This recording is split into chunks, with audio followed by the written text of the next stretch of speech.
저번에 우리 공부한 것처럼 우리는 변화돼야 된다고 그랬죠? 변화가 자동적으로 되는 것이 아닙니다.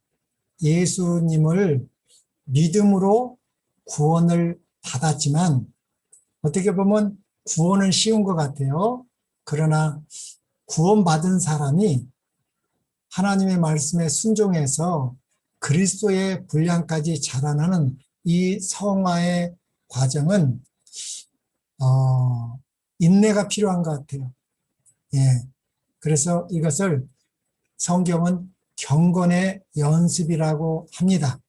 운동선수가 그 썩을 것을 위하여 1등하기 위하여 노력하고 인내하고 하는 것처럼 우리 그리스도인의 성화도 이 연습이 필요하다고 그럽니다. 디모데전서 4장 7절로 8절에는 망령되고 허탄한 신화를 버리고 오직 경건에 이르기를 연습하라. 육체의 연습은 약간의 유익이 있으나 경건은 범사에 유익하니 금생과 내생의 약속이 있느니라. 우리 육체의 연습은 약간의 유익이 됩니다. 그러나 경건의 연습은 범사에 유익할 뿐만 아니라 이 금생과 내생의 약속이 있는 하나님의 약속입니다. 우리 복음기억자 213쪽에 복음의 본질은 회복 사업입니다. 하나님께서 언약하셨습니다. 이번 교과 공부가 영원한 하나님의 언약입니다. 언약은 두 가지가 있죠. 첫 언약이 잘 지켜졌으면 두 번째 언약, 새 언약은 필요 없지만 첫 언약이 깨짐으로 말미암아 새 언약이 주어졌습니다. 이스라엘 백성을 애굽에서 출애굽하여서 시내산 첫 언약을 줬지만 첫 언약에 순종하지 않고 우상 숭배함으로 바벨론에 잡혀갔고 바벨론에서 회복하는 새 언약을 준 것처럼 우리는 지금 회복의 상태입니다. 예수님이 이 땅에 오신 것은 복음을 주는 것인데 그 복음의 본질은 회복 사업입니다. 그러면 얼마만큼 회복돼야 되는지 성경은 창세기 1장 26절, 27절에 우리의 형상, 곧 하나님의 형상으로 회복하는 것입니다. 예, 하나님의 형상은 우리의 형상입니다. 나만이 아니라 우리인 것입니다. 우리 소망 37쪽에도 예수님은 우리를 진토에서 건져내어 손상된 품성을 당신의 거룩하신 품성을 따라 재형성하시고 그 품성을 당신의 영광으로 아름답게 만드시기 위하여 오셨다. 그래서 이 회복 사업이라는 것입니다. 손상된 품성을 당신의 거룩한 품성을 따라 재형성하시고 이렇게 했습니다. 그러면 이 손상된 품성이 무엇이고 그러면 예수님의 거룩한 품성이 무엇인지 그래야지 우리가 변화될 수 있는 것입니다. 그래서 이렇게 변화되는 것. 마태복음 22장 37절로 40절에 예수님께서는 이렇게 말씀하셨죠. 이것이 이제 십계명을 두 개로 이렇게 나눴습니다. 첫째에서 넷째 계명은 하나님을 사랑하는 법이고 다섯째에서 열째는 이웃을 사랑하는 것입니다. 예수께서 가라사대 내 마음을 다하고 목숨을 다하고 뜻을 다하여 주 너희 하나님을 사랑하라 하셨으니 이것이 크고 첫째 되는 계명이요. 둘째는 그와 같이 내 이웃을 내 몸과 같이 사랑하라 하셨으니 이 두 계명이 온 율법과 선지자의 강령이니라. 그래서 하나님을 사랑하는 것이 첫째에서 넷째입니다. 네. 그리고 내 이웃을 내 몸같이 사랑하는 것이 다섯째에서 열째인데, 먼저는 이 하나님을 사랑하는 것은 어떻게 사랑하는 것이냐? 내 마음을 다하고 목숨을 다하고 뜻을 다하여 하나님을 사랑하는 것은 목숨을 걸라는 것입니다. 예. 하나님을 사랑하는 것은 목숨을 걸고 사랑하는 말이죠. 또 디모데전서 4장 15절에도 이 모든 일에 전심전력하여 너희의 진보를 모든 사람에게 나타내게 하라. 진보라는 말은 다른 말로 견하고 성화를 말하는 것입니다. 그러기 위해서는 우리가 목숨을 걸라는 것입니다. 우리 구원은 오직 믿음으로 받습니다. 믿음으로 우리는 받은 것이 뭐냐면 사망에서 생명으로 옮겼습니다. 이 생명은 죽는 생명이 아니죠. 나는 부활이요 생명이니 나를 믿는 자는 죽어도 사는 목숨이기 때문에 우리가 가진 이 목숨은 목숨을 걸고 죽더라도 영원히 사는 목숨이 있기 때문에 예수님께서는 목숨을 다하라는 것입니다. 우리가 하나님의 생명, 믿음으로 사망해서 영원한 생명을 갖지 못하면 한 번 죽으면 끝나니까 이 목숨을 버릴 수가 없죠. 이 목숨이 있는 동안 나를 위해서 살아가려고 노력하지만 진정으로 예수님을 믿고 사망해서 생명으로 옮긴 이 부활의 생명은 죽어도 사는 생명이기 때문에 하나님을 사랑하고 내 이웃을 내 몸과 같이 사랑할 수 있게 된다는 말입니다. 그래서 이 행동이 변화되는 우리 3대 원칙에 대해서 배웠습니다. 이것은 날마다 우리가 기도해야 되는 것입니다. 한 번 배우고 끝나는 것이 아니라 날마다 하나님께 나의 지성과 감성과 의지를 드려야 되는 것입니다. 그리고 그리스도의 의지가 내 의지가 되게 해달라고 날마다 기도하고, 우리 고린도전서 13장 사랑장은 하나님께서 우리를 구원하시는 언약의 표로 주신 언약입니다. 날마다 우리 것으로 취하시고 하나님을 사랑하고 이웃을 사랑할 수 있는 그 특권을 주신 하나님께 감사함으로 날마다 구해야 됩니다.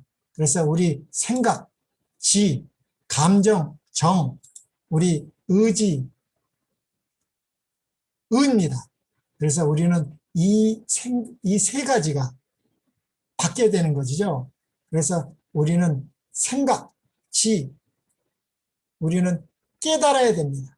하나님의 말씀을 깨달아야 되죠. 그래서 우리는 로마서 10장 17절 말씀대로 믿음은 들음에서 나고 들음은 하나님의 말씀에서 온다고 그랬습니다. 그래서 우리는 자꾸 이 말씀을 듣고 하나님의 말씀을 읽고 기도하면서 연구할 때 깨달아야 되고, 깨달은 것이 우리 정서, 감정으로 느껴질 때 우리는 의지가 그리스도의 의지, 행동하게 된다는 것이죠. 예. 그래서 이렇게 변화되려면 우리 평소에 관심이 어디에 두느냐. 우리가 매일의 삶 속에서 우리의 관심이 운명을 결정한다는 것을 아셔야 됩니다. 우리는 이 세상 썩어져 없어질 이 세상 것을 사랑할 것인가, 그러지 않으면 믿음으로만 볼 수 있는 보이지 않는 그 영혼의 세계, 하나님의 나라를 말씀과 기도를 통해서 깨닫고 느끼고 순종할 것인가에 따라서 우리의 운명이 결정되기 때문에 우리의 관심이 무엇인지에 따라서 생각합니다. 관심이 있는 것을 생각하고 또 생각한 것을 말하고 말한 것을 행동하고 행동을 반복하다 보면은 그것이 습관이 되는 것입니다. 그 습관은 바꾸기가 힘들죠. 그 습관이 나쁜 품성이 될 수도 있고 좋은 품성이 될 수 있습니다. 이 품성에 따라서 예수를 믿었어도 이 품성이 변화되지 않는 것은 잘못된 구원을, 잘못된 믿음이기 때문에 안 된다는 것입니다. 예수가 다른 예수가 있고 복음이 다른 복음이 있고 성령이 다른 영이 사도 바울이 고린도후서 11장에 말한 것처럼 반드시 우리 칭의의 경험이 올바르면 그 다음에 성화는 점진적으로 이루어질 것입니다. 그래서 이 품성이 운명을 결정짓습니다. 그래서 이 관심은 우리의 관심이 운명을 결정한다는 것을 우리는 날마다 기도와 말씀으로 구별되는 우리의 삶이 되도록 기도하시기 바랍니다. 우리 사도행전 2장 37절, 38절 말씀은 사도행전 2장은 예수님이 십자가에 죽으시고 부활하셔서 40일 동안도 하늘나라에 가지 않았습니다. 40일 동안도 제자들에게 나타났을 뿐만 아니라 하나님의 나라의 일을 가르치셨습니다. 하나님의 나라의 일이 무엇인지 그것이 뭐예요? 십자가 죽으시고 부활했을 뿐만 아니라 하나님의 나라의 일이 우리의 품성입니다. 하나님의 나라에 살 사람들은 어떤 일, 하나님의 나라는 어떤 일을 하는지 그거에 대해서 가르치셨고 그 일을 하기 위해서는 너희가 열흘 동안 기도해라. 그래서 마가의 다락방에서 120명의 예수님의 제자들이 기도 가운데서 사도행전 2장에 성령이 불같은 혀로 임하셨습니다. 그래서 이 사도 베드로가 성령을 받고 나서 복음을 전하는 것이죠. 사도행전 2장에. 그래서 그 복음을 전했더니 그들이 이 말을 듣고 마음에 찔려 베드로와 다른 사도들에게 물어 이르되 형제들아 우리가 어찌할꼬 하거늘. 이렇게 되면 좋습니다. 이 복음을 전했습니다. 마음에 찔려서 이렇게 우리가 어떻게 할꼬 하는 팀이 있고 사도행전 7장에 보면 우리 스테판 집사가 이 복음을 전했지만 마음에 찔려서 스테판을 돌로 쳐 죽이는 사람이 있었습니다. 그러나 그 가운데 한 사람, 사도 바울은 마음에 찔렸죠. 그래서 우리가 어찌할꼬 하거늘 베드로가 아뢰되 너희가 회개하여 각각 예수 그리스도의 이름으로 침례를 받고 죄사함을 받는 것입니다. 이게 우리가 물로 침례를 받는 것이고 그리고 이 회개하고 예수 그리스도의 이름으로 침례를 받으면 구원을 받은 것이라고 그랬습니다. 구원을 받았고 그러면 성령을 선물로 받습니다. 그래서 회개와 침례와 성령은 하나라는 것입니다. 이게 떨어질래야 떨어질 수 없는 것입니다. 우리가 제일 처음에 회개해서 예수님이 우리의 구원자시오, 예수님이 우리의 구주이심을 믿고 예수님이 죽으신 그 십자가의 죽으심으로 우리는 무덤으로 내려가는 것입니다. 물속으로 내려가는 무덤이죠. 우리 시체가 있으면, 죽은 사람이 있으면 관에다가 놓고 땅 속에다 깊이 파서 흙을 뿌리고 끝나는 것이 아니죠. 흙으로 어떻게 해요? 덮어버리죠. 덮어서 완전히 죽은 자는 흙으로 덮는 것처럼 우리는 물속에 내려가는 것입니다. 물로 이렇게 뿌리고 끝나는 것이 아니라 물속에 완전히 잠겼다는 것은 숨이 끊겼다는 것이죠. 그래서 예수님의 죽으심과 동참한다는 것입니다. 로마서 6장에는 예수님이 죽으심은 첫째 사망이 아닙니다. 우리같이 잠자는 사망이 아니라 예수님은 영원한 둘째 사망을 십자가에서 죽으셨다는 것입니다. 그래서 물과 피가 나온 것입니다. 그것은 엘리 엘리 라마 사박다니, 나의 하나님 나의 하나님 왜 나를 버리셨나이까. 그래서 하나님과 완전한 분리는 그것은 뭐예요? 영원한 둘째 사망입니다.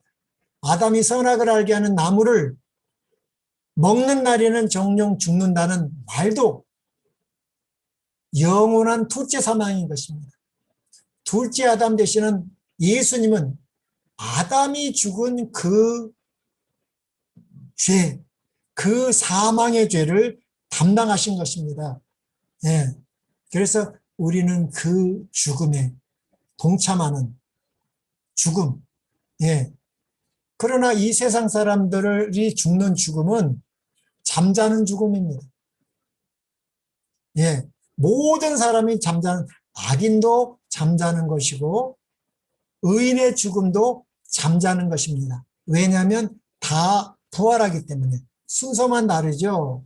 예수를 진심으로 믿고 회개하고 침례를 받고 성령을 받은 사람들이 날마다의 성령 침례를 통해서 그리스도의 분량까지 자라가는 경건의 연습을 한 사람들에게는 첫째 부활에 일어나기 때문에 잠자는 것이고, 또 예수를 잘못 믿거나 예수를 믿지 아니하는 사람들도 잠잡니다. 왜냐하면 둘째 부활에 일어나기 때문에 예수님의 십자가와 부활은 믿든지 안 믿든지 아담 안에서 죽은 인류 모두를 위해서 희생하신 겁니다.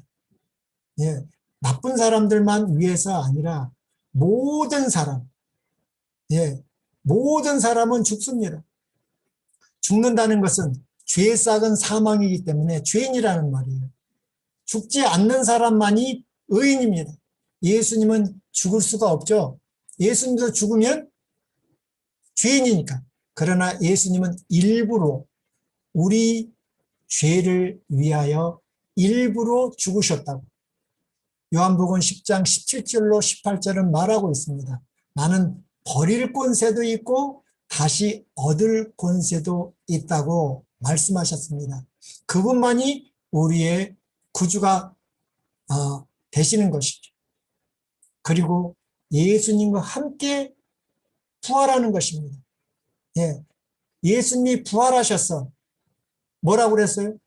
예, 예수님 십자가 침례 받으실 때, 침례 받고 물속에 올라오셨을 때 이는 내 사랑하는 하나님의 아들인 것처럼 예수님과 함께 물속에 장사 지내고 부활했을 때 우리도 하나님의 아들이 되는 것입니다. 그래서 예수님이 하나님의 아들인 것처럼 우리도 하나님의 자녀이기 때문에 예수님과 우리는 하늘과 땅처럼 다르지만 예수님이 아버지 하나님을 아버지라고 부르는 것, 우리도 하나님을 아버지라 부르기 때문에 예수님과 우리는 형제라고 부른다고, 예, 히브리서에 그렇게 기록되지 않았습니까? 예, 어떻게 형제가 되느냐? 예수님이 우리의 형님이십니다. 맏형님. 예수님도 하나님의 아들이고 우리도 믿음으로 예수님과 함께 십자가에 죽고 세상의 장사되고 예수님과 함께 부활해서 올라왔을 때 침례 받음으로 우리는 하나님의 아들이 됐고 예수님이 침례받고 물속에 올라와서 하나님의 아들 성령을 받은 것처럼 우리도 성령을 받는 것입니다.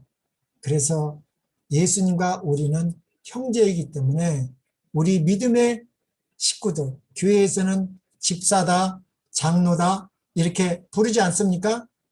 그러나 예수님은 형제라고 불렀습니다.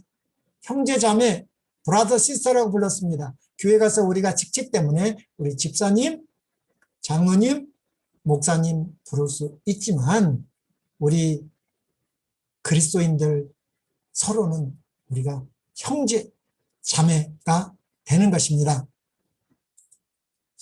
그래서 이때 받은 이 성령, 진짜로 받았다면 이 성령 처음 받은 우리가 회개하고 침례받고 성령을 받은 것처럼 성화의 단계도 똑같습니다.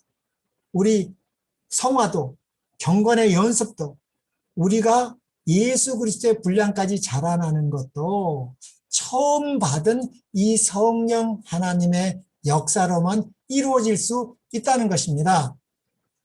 우리 어린아이가 이렇게 장성한 성인이 되는 것이 뭐 개구리가 되는 게 아니지 않습니까? 이 아이도 완전한 사람입니다. 이 세상에서도 태어나면 호족신고하고 이 미국의 시민권자입니다. 예, 코도 있고 눈도 있고 다 있습니다. 예, 한 생명으로 칩니다. 인구조사하면. 그래서 이 완전한 아이죠.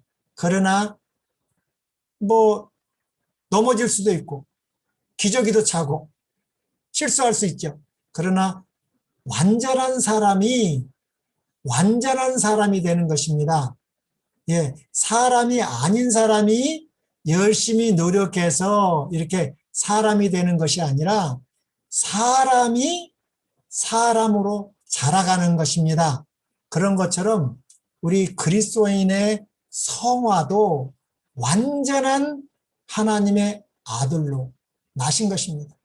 예수님이 나실 바 거룩한 하나님의 아들이온 것처럼 우리도 회개하고 침례받고 성령을 받으면 완전한 하나님의 자녀이지 완전한 자가 완전으로 나아가는 것을 성화라는 것입니다. 우리 잘못된 성화를 알고 있으면 우리는 사람이 아닌데 죄인인데 열심히 노력해서 완전한 사람이 된다고 배우는 이것은 잘못된 것입니다. 이 어린아이도 완전한 하나님의 아들인 것입니다. 예수님이 나실 바 거룩한 자는 하나님의 아들인 것처럼 침례받고도 마찬가지입니다. 우리는 완전한 하늘나라의 하나님의 자녀가 되는 것이고 이 자녀가 성숙해 가는 것입니다. 성숙해 가는데 이 젖 먹을 때가 있고 공 가지고 놀 때가 있고 또 새총 쏠 때가 있고 이때는 뭐예요? 학교 다닐 때가 있고 중학교, 대학교, 사회생활, 부모가 될 거 있고 이 할머니, 할아버지가 되는 이 매 단계마다도 이 어린아이가 어떻게 하나님의 자녀가 됐어요? 성령에 의해서 된 것처럼 이 다음 단계도 어떻게 되는 거예요? 성령에 의해서 처음 인도한 성령께서 두 번째, 세 번째, 네 번째, 다섯, 여섯, 일곱, 여덟 예수 그리스도의 장성한 분량까지 자라나게 하는 것은 성령의 역사입니다. 그래서 우리는 날마다 이때 성령 받고 끝나는 게 아니고 매 단계마다 성령이 임하셔야만 된다는 것을 우리는 알아야 됩니다. 그래서 우리 모세가 이제 가나안 땅을 들어가지 못한다고 하나님께 말씀하셨죠? 그리고 이제 신명기 33장, 신명기는 34장까지 있습니다. 신명기 34장은 모세가 죽는 것이고 죽기 전에 이 성화에 대해서 이렇게 말하고 있습니다. 신명기 33장 25절에 내 문빗장은 철과 놋이 될 것이니, 이 문빗장이 뭐 철과 놋이란 건 굉장히 튼튼한 문이 된다는 것이죠. 그런 것처럼 내가 사는 날을 따라 능력이 있으리라 라는 말은 이 그림하고 같은 겁니다. 날마다 우리가 예수를 믿고 출애굽을 합니다. 예, 애굽에서 어린 양의 피를 믿고 홍해를 걸려서 침례를 받고, 예, 시내산에서 언약, 성령을 받지 않습니까? 예, 영적으로 그렇게 하는 것입니다. 그리고 나서 이제 날마다의 삶. 그러나 이스라엘 백성들은 애굽에서는 구원받았지만 광야 날마다의 삶 속에서 첫 번째 임한 하나님의 자녀로 거듭나게 하신 그 성령을 매 단계마다 받지 못해서 40년 동안 광야에서 죽었습니다. 우리는 그것을 그렇게, 그 사람들이 그랬으니까 우리도 그렇게 되는 것이 당연하지라고 신명기에 모세오경에 쓴 것이 아니라 그렇게 되지 말라고 우리에게 기록한 것입니다. 예. 그래서 우리 모세는 내가 사는 날을 따라 능력이 있으리라는 말은 날마다의 성화의 삶 속에서 성령의 인도를 받으라는 것입니다. 예. 그래서 우리가 그리스도의 분량까지 자라나는 것입니다. 그래서 성화는 평생 사업입니다. 평생 이루어가는 사업입니다. 그런데 그 평생 사업 한번 보겠습니다. 성화는 각 단계의 완전이다. 이때의 완전은 뭡니까? 어린아이 때 완전. 예.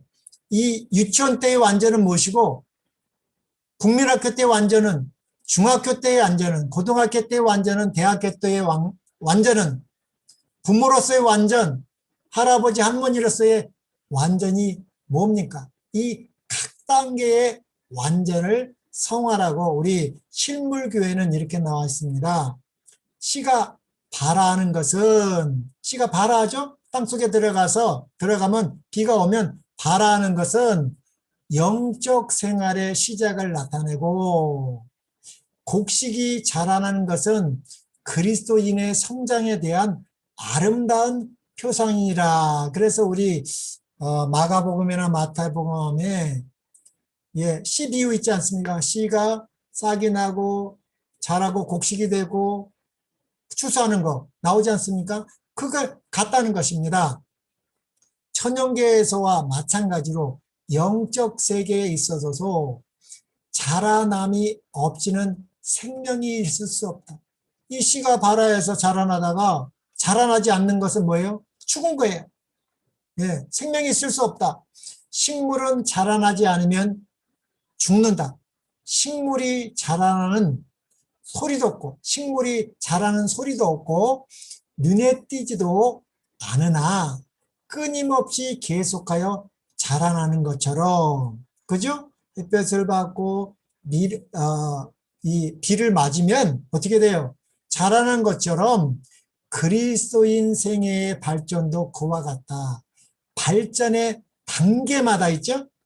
예. 근데 우리는 여기서 자꾸 어디로 가라고 해요? 여기로 가는 거예요, 여기로. 예. 예수님 같이 변화된다고 생각하는 사람들이 있어요. 예. 그런 성화는 없습니다. 예. 어린아이에서 바로 성이 되는 성화가 없습니다. 이 씨가 마찬가지인 것처럼 발전의 단계마다 우리의 생애가 완전하게 될 수 있다. 또한 우리에게 대한 하나님의 목적이 생취되면 계속적인 발전이 있게 될 것이다. 성화는 일생을 통해 이루어야 할 사업이다. 우리가 기회를 많이 가질수록 우리의 경험은 넓어지고 우리의 지식도 증가한다. 우리는 책임을 질 만큼 강해지고 특권에 비례해서 더욱 뭐해 간다? 성숙해진 것이다. 성숙해질 것이다. 그래서 우리 성화는 성숙해 간다는 것입니다. 성숙. 그래서 성화는 일생 동안 여기 이때부터 이제 우리가 죽는 순간까지 일생인데 그거를 다른 말로는 우리는 하루 평생 사업이라고도 합니다. 예. 하루죠? 이것도 하루죠? 예, 하루. 하루를 이 식물이 햇볕을 받고 비를 맞으면 자라나는 것처럼 날마다 우리는 성령을 받아야 되는 것입니다. 그래서 이 평생 사업이라는 건 하루 평생입니다. 우리는 하루, 그리스도인들은 하루 살지 않습니까? 이 하루를 날마다 성령을 받으면 우리가 어떻게 된다는 거예요? 이렇게 성숙해 가는 것을 성화라고 우리는 부르고, 신명기에 이렇게 내가 사는 날을 따라서 능력이 있으리로다. 이 말이 성화의 각 단계 말하는 것입니다. 각 단계의 완전을 말하는데 이것은 그리스도 안에서 이렇게 된다는 것이죠.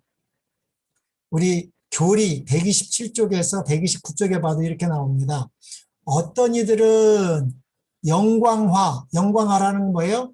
재림시 호련한 변화 되는 걸 있죠. 예수님 재림하면 이 영광화가 가져올 궁극적 구원이 이미 재림 전에 이미 인간에게 가능하다고 잘못 믿고 있다. 예, 어린아이가 바로 그냥 예수님처럼, 예, 성화는 평생의 과정이다.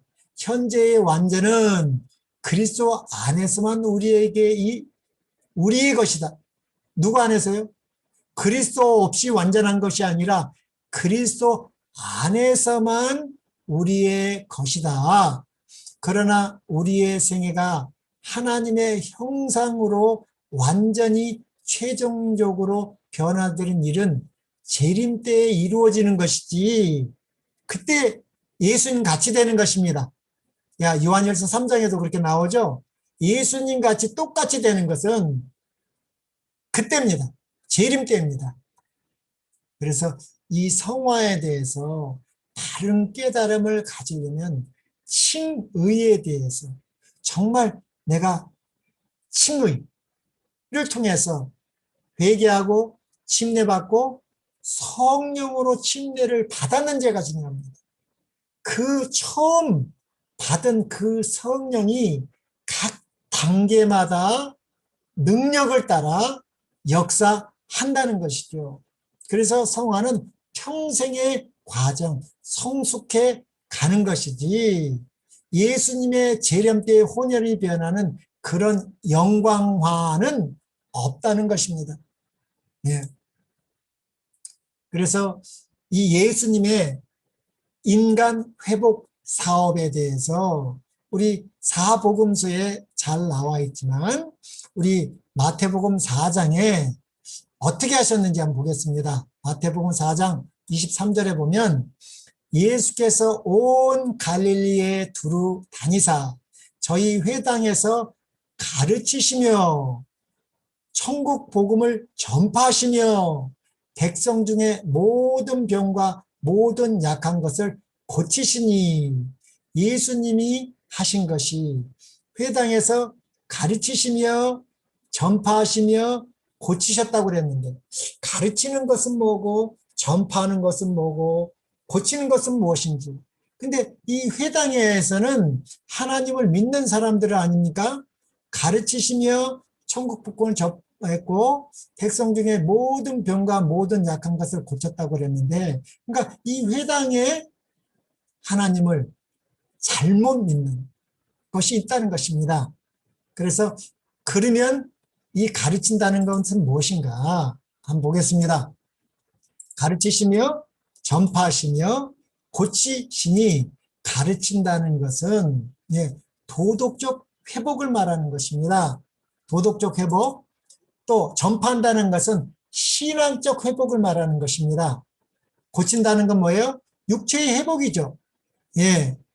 그래서 이 도덕적 회복은 인간관계의 회복이라는 것이요. 인간관계, 하나님을 사랑하고 이웃을 사랑하는 것이 않습니까? 그러니까 인간관계가 회복되려면 뭐가 회복돼야 돼요? 하나님의 관계에 이 천국 복음을 전파하시는데 이 신앙 회복이 이루어지면 하나님과의 관계가 올바로지면 회개하고 침례받고 성령을 선물로 받으면 이 사망에서 생명으로 그리스도 안에서 구원받은 사람들은 반드시 성령께서 또 인간관계, 이 도덕적 회복, 예, 다섯째에서 열째를 회복시킨다는 말 아닙니까? 이것도 누가 하신다는 거예요?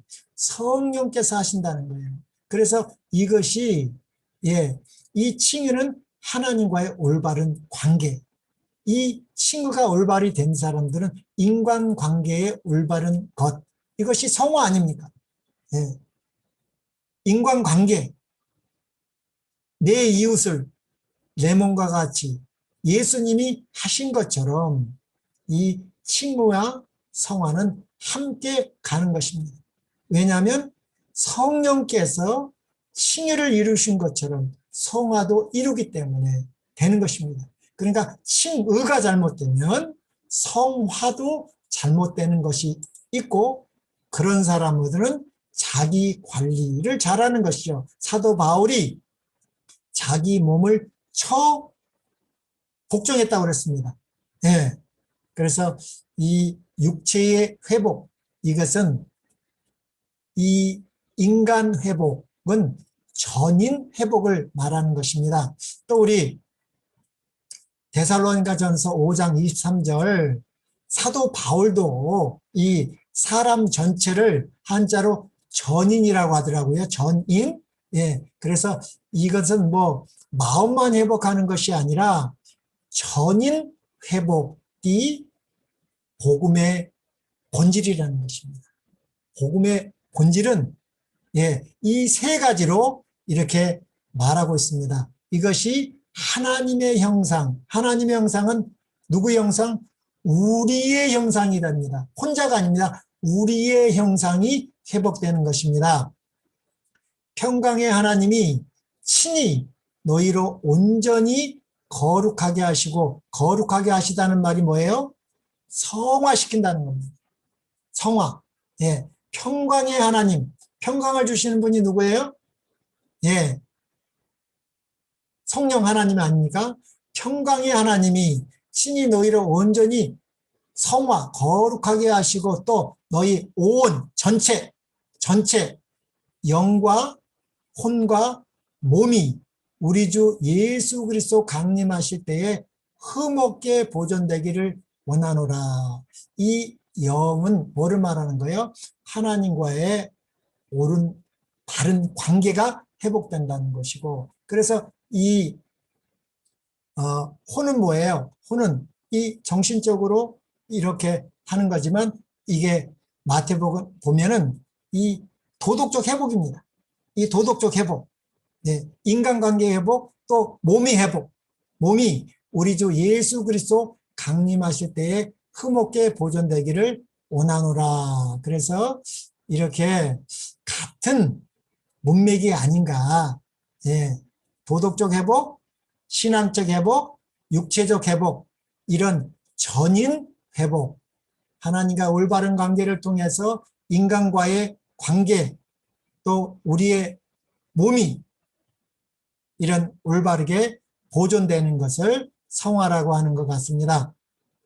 그러면 오늘 배울 것은, 우리 교과 공부가 지금 영원한 하나님의 언약이죠. 예, 그거에 대해서 공부를 하겠습니다. 하나님께서, 이 하나님의 이름은 여호와죠. 예, 이 하나님이 모든 만물을 창조하셨는데, 그러면 하나님은 누가 창조하셨을까요? 이 우리 눈으로 보이는 것이나 보이지 않는 것은 다 하나님이 창조했는데, 그러면 하나님은 누가 창조하셨냐고 물으면 하나님은 뭐라고 대답할까요? 그래서 하나님은 여호와이십니다. 하나님의 이름 여호와라는 말은 스스로 계신 분, 예, 이 스스로 계신 분이 이 모든 만물을 창조하셨지만 하나님은 스스로 자존하신 하나님이기 때문에 그분의 이름이 여호와시고, 그 여호와 하나님께서 엿새 동안에 하늘과 땅과 바다와 그 가운데 모든 것을 창조하셨습니다.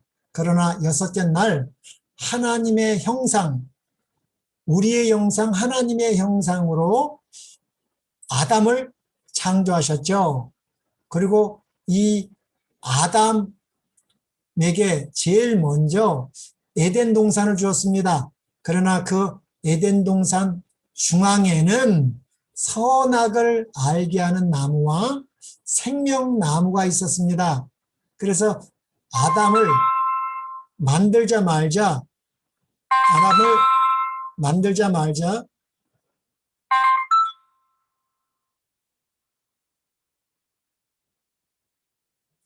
아담을 만들자마자 언약을 맺었죠. 예, 영원한 하나님의 언약을 맺었습니다. 그래서 이 두 나무는 하나님의 언약과 관계에 있다는 것을 아셔야 됩니다. 이 하나님의 언약, 창세기 1장 26절, 하나님이 가라사대 우리의 형상을 따라 우리의 모양대로 우리가 사람을 만들고 그로 바다의 고기와 공중의 새와 육축과 온 땅과 땅에 기는 모든 것을 다스리게 하자 하시고, 예. 그래서 이 모든 만물을 창조하시되 이 사람은 하나님도 우리입니다. 우리의 형상을 따라 우리의 모양대로 우리가 사람을 만든 것처럼 이 인간도 하나님의 형상으로 창조되고 이 인간도 우리가 되게 하신 거라는 것, 우리가 되게 하신 것이죠. 참 중요한 말인 것 같습니다. 그러면서 이 아담하고 그의 아내 여자에게 이 범죄하기 전에 이 첫사람의 이름이 아담이었지만 그 아내의 이름이 여자였다는 것을 전번에 말했습니다. 하와가 아니었죠. 아담이었다는 것을, 여자였다는 것을 기억하시고 그들에게 이렇게 말했습니다. 창세기 1장 28절에 하나님이 그들에게 복을 주시며 그들에게 이르시되 생육하고 번성하여 땅에 충만하라. 땅을 정복하라. 바다의 고기와 공중의 새와 땅에 움직이는 모든 생물을 가지라고 그러지 않고 어떻게 해요? 다스리라고 하셨습니다. 그러니까 이 모든 만물의 주인은 누구라는 거예요? 예, 하나님 여호와라는 것입니다. 그래서 이 하나님만이 주권, 통치자라는 것이죠. 그래서 이 하나님의 언약에는 여호와 하나님만이 주권자라는 것입니다. 그래서 하나님의 주권에 대해서 이 언약과 관계가 있다는 것입니다. 그래서 선악과를 먹지 말라는 것은 뭐예요? 하나님이 이 모든 만물의 주인이라는 것을 아담과 그 아내와 언약을 맺었습니다. 언약은 반드시 조건이 있다는 것입니다. 그 언약에 순종하면 하나님과 영원히 살 것이고 하나님과의 그 언약에 불순종하면 하나님과의 관계가 끊어지면 그것은 사망이라는 것이요. 죽는다는 것을 제일 먼저 아담을 만드시고 그 아내를 만들기 전에 말씀하셨습니다.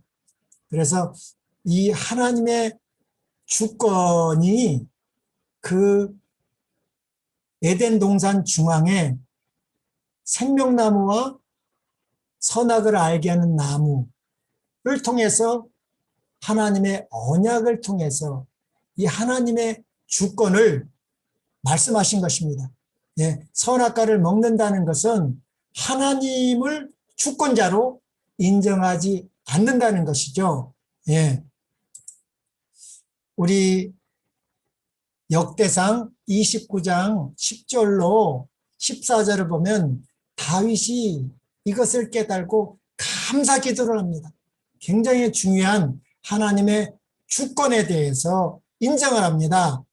다윗이 온 회중 앞에서 여호와를 송축하여 이르되 우리 조상 이스라엘의 하나님 여호와여 그랬죠. 여호와여 주는 영원부터 영원까지 송축을 받으시옵소서. 여호와여 위대하시고 권능과 영광과 승리와 위엄이 다 주께 속하였사오니 천지에 있는 것이 이 하늘과 땅, 이 만물을 말하는 거죠. 다 주의 것이로소이다. 여호와여 주권도 누구에게요? 주께 속하였사오니 주는 높으사 만물의 머리이심이니라. 그래서 여기 주권, 이 하나님의 주권에 대해서 말하고 있습니다. 부와 귀가 주께로 말미암았고 또 주는 만물의 주제, 이 주권이나 주제는 비슷한 말입니다. 대사, 손에 권세와 능력이 있사오니 모든 사람을 크게 하심과 강하게 하심이 주의 손에 있나이다. 우리 하나님이여 이제 우리가 주께 감사하며 주의 영화로운 이름을 찬양하이다이다. 그래서 이 다윗이 이 모든 만물의 생명이 여호와 것이라는 것이죠. 그래서 이 생명이라는 말은 쉽게 말하면 시간, 이 영혼을 말하는 것이죠. 그래서 이 여호와 하나님이 주권자이라는 것을 인정하는 것이, 생명의 주인이라는 것을 인정하는 것이 예배로 나타나는 것입니다. 예배로 나타나는 것이죠. 그것이 안식일이고요. 또 나와 내 백성이 무엇이기에 이처럼 즐거운 마음으로 드릴 힘이 있었나이까. 모든 것이 주께로 말미암았사오니 우리가 주의 손에서 받은 것으로 주께 드렸음 뿐이다. 하나님께서 다 우리에게 준 거를 다시 드렸다는 것은 그게 뭐예요? 예, 물질이죠. 이 물질의 모든 만물의 물질의 주인, 주권자가 누구라는 거예요? 여호와 하나님인 것입니다. 그것이 11조죠. 11조와 헌금. 예. 그래서 이 생명과 이 물질의 주인이 여호와라는 것을 인정하는 우리의 순종의 행위가 예배와 11조로 드려진 것입니다. 이것이 선악과와 같은 것입니다.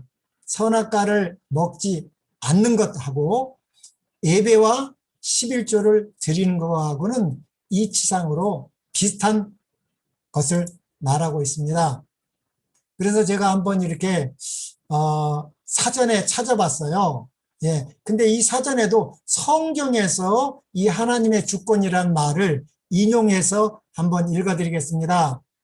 하나님의 주권 혹은 하나님의 절대 주권이란 하나님은 최고의 권위자이시며 모든 일들이 하나님의 통치하에 있다는 것을 성경적으로 가르치는 교리이다.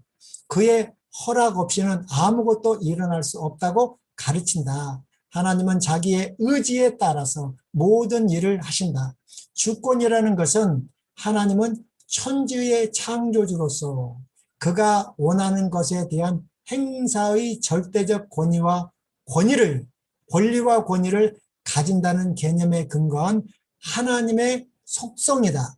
하나님의 주인된 권리의 절대성을 강조할 때는 하나님의 절대 주권이라고도 한다.